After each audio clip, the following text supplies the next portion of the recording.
ce carrefour sentimental, si je porte alternativement les yeux sur ce pays de désordre et sur la grande galerie éclairée par mes instincts, à la vue de l'un ou l'autre de ces trompe-l'œil, je n'éprouve pas le plus petit mouvement d'espoir.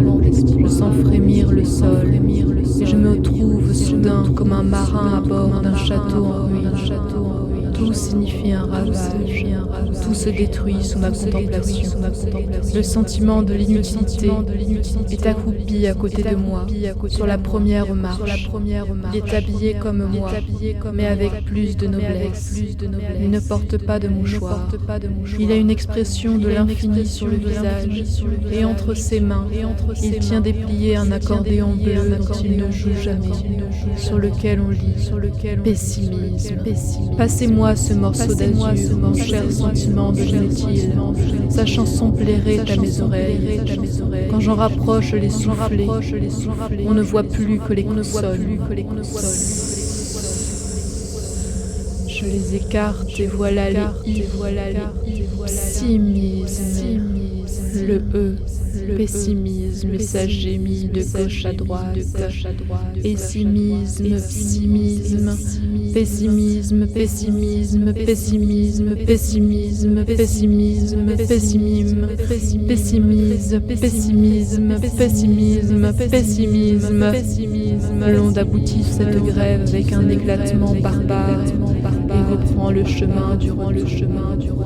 Pessimisme, pessimisme, pessimisme, pessimisme,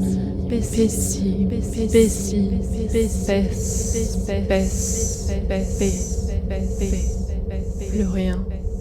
Si ce n'est se balançant un pied dans la main, un peu théâtral et un peu vulgaire, sa pipe à terre et sa casquette sur l'oreille, et chantant je crois bien, ah, si vous connaissiez la vie des escargots de Bourgogne, en haut des marches, dans la poussière et les bouts de mégots, ce charmant garçon, le sentiment de l'inutile.